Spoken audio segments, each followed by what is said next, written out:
Dumont a la solution à tout.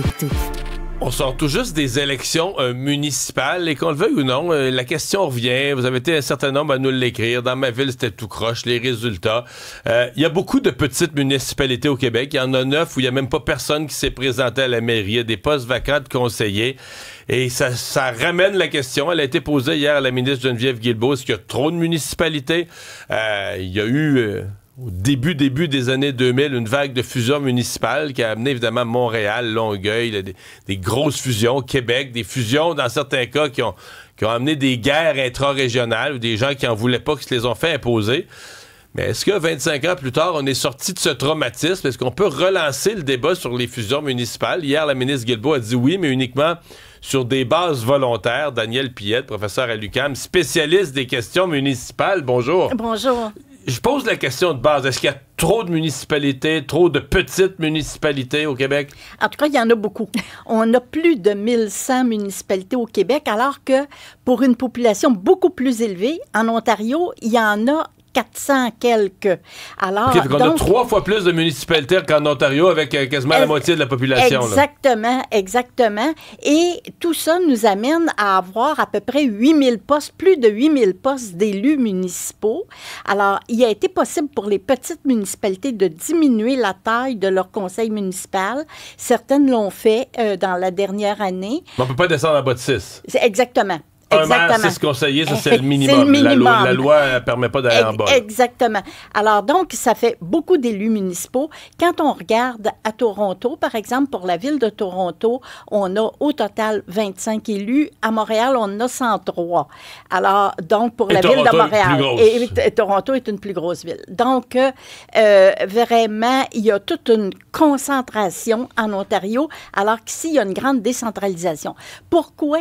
Bien, ça permet, par contre, et c'est assez paradoxal, mais ça permet d'avoir, en ayant des tailles de villes plus petites, elles sont en compétition et jusqu'ici, ça permet d'avoir des meilleurs prix. C'est-à-dire que pour l'accession à la propriété, par exemple, la propriété résidentielle. Alors, pourquoi? Parce qu'elles sont en compétition. Souvent, dans les petites, la réglementation est moins sévère et donc, on va pas exiger... les taxes moins élevées parce que sinon, les gens vont aller dans l'autre ville. Exactement. Donc, la concurrence fait que jusqu'ici... Il y a un gain, mais c'est moins vrai maintenant depuis la pandémie. Une des questions que je me pose, c'est que, bon, si on remonte 100 ans passés, là, une ville, essentiellement, c'était la voirie, là, puis il enlevait la neige, c'était très limité. Maintenant, en 2025... une ville peut pas être informatisée, pas avoir un site web.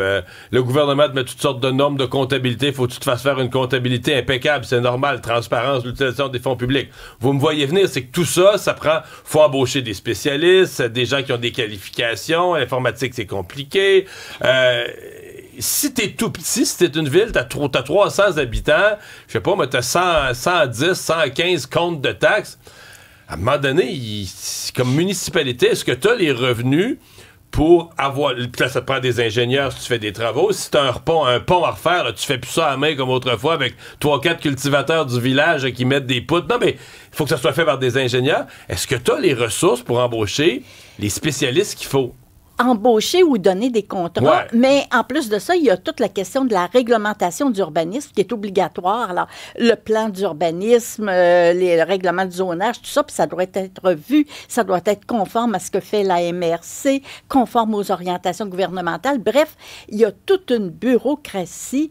Alors, effectivement, c'est lourd pour les petites villes. Souvent, elles ne répondent pas complètement aux obligations, c'est-à-dire qu'elles ne renouvellent pas leurs instruments d'urbanisme, par exemple, aux 5 ans, mais le font plutôt aux 10 ans, puis même les MRC, puis on voit qu'actuellement, même les MRC ont des compétences qui sont obligatoires, pas seulement en aménagement et développement, mais par exemple, la confection du rôle d'évaluation, elle donne ça à contrat. Le schéma de couverture de risque pour la sécurité incendie, par exemple. Puis on voit que le gouvernement a augmenté les obligations en matière de sécurité incendie.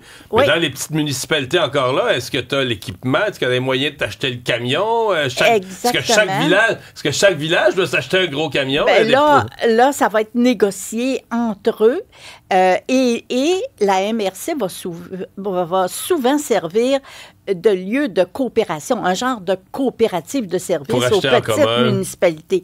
Alors, souvent, ça se fait, même à proximité de Montréal, il y a des MRC à différents niveaux d'offres de services. Il y en a qui font que ce qui est obligatoire, mais il y en a qui mettent en commun, par exemple, les services d'inspection municipale lors des constructions, l'émission des certificats d'occupation. Pourquoi? Parce que la question, c'est pas seulement est-ce qu'on a les moyens ou pas de payer pour des contrats de service ou pour payer pour des fonctionnaires, mais est-ce qu'on peut arriver à les fidéliser aussi, étant donné que souvent le travail est relativement saisonnier. Vous l'avez dit, l'enlèvement de la neige, bon, ça c'est une chose, c'est saisonnier. L'été, c'est la réfection de la chaussée, c'est saisonnier aussi, puis même la construction résidentielle est relativement saisonnière, à moins qu'on aille vers le préfabriqué, vers la standardisation. Il y a tout un effort de standardisation à faire de toute façon. Les maires de Laval et Longueuil, la mairesse, en ont parlé de cet effort-là. Pour baisser les coûts. Pour baisser les coûts, et c'est à tous les niveaux. Le processus de fusion, hier, Mme Guilbeault disait, nous, on serait pour des fusions, mais sur une base volontaire. Votre expérience... Il s'en fait un petit peu sur des bases volontaires, pas beaucoup. Est-ce que c'est mieux? L'expérience de l'année 2000, les plus jeunes ne s'en souviennent pas, mais le gouvernement du PQ avait imposé dans toutes les grandes agglomérations urbaines ou à peu près des vagues de fusion, mais ça avait fait des guerres, des chicanes. Est-ce que ça a été bon à terme ou pas? Bon, alors, à cette époque-là, l'objectif, c'était de partager l'assiette de richesse foncière.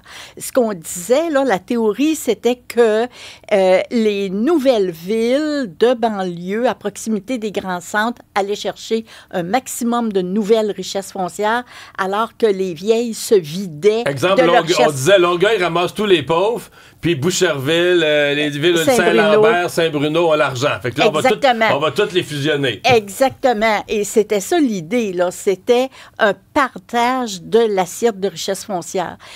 Maintenant, c'est pas de ça qu'il s'agit. Quand il y a des fusions sur une base volontaire, par exemple, actuellement, je crois que la ville de Lapocatière est en demande, c'est ça, auprès du ministère pour Parce que là, il y avait ville et paroisse. Il y avait la ville de Lapocatière puis le village Sainte-Anne de Lapocatière qui avait une ceinture autour, là. Voilà, l'exemple type. Bon, mais là, c'est sur une base volontaire et on peut penser que ça pourrait se faire. Bon, est-ce que s'élargir. Est-ce que ça serait des fusions ou des regroupements de services? Ça, c'est une autre chose. Peut-être que des villes voudraient se réunir pour offrir un service, par exemple l'inspection municipale. Donc, collaborer, mais garder chacun leur conseil. Exactement. Ça pourrait se faire aussi, mais de toute façon, on peut penser que dans certains territoires, le partage de l'assiette foncière, l'assiette de richesse foncière, c'est pas si important que ça a été dans les débuts des années 2000 dans les grandes agglomérations. On le voit actuellement dans plusieurs MRC, municipalités régionales de comté, où est-ce que là, on a un préfet élu. Et par l'ensemble de la population, au suffrage universel. À la dernière élection, il y a des gens qui recevaient dans leur MRC un bulletin de vote pour le préfet. Alors, donc, ça veut dire qu'on donne plus d'importance à la population qu'à la richesse foncière. Et dans ces cas-là, il y a des régions qui en ont plus que d'autres. Il y a une concentration de préfets élus au suffrage universel.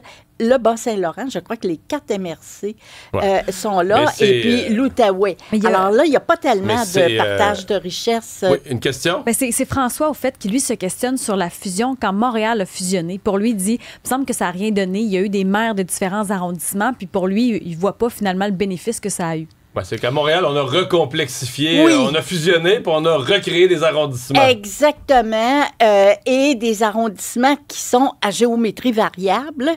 Puis on le voyait lors de la dernière élection, tout le monde n'a pas le même nombre de conseillers de ville. Il y a des districts électoraux, mais avec... il y en a qui recevaient... Bref, à la dernière élection, là, il y a des gens à Montréal qui recevaient 5 bulletins de vote. Il y en a qui en recevaient 4. puis il y en a qui en recevaient 3. Alors, donc, selon qu'ils votent pour des conseillers d'arrondissement ou pas. Mais je retiens de notre discussion qu'à Montréal, on a plus de 100 élus, puis qu'à Toronto, il y en a 25 pour une ville plus grosse. Danielle Pillette, merci d'avoir été avec nous. C'est un plaisir. Au revoir.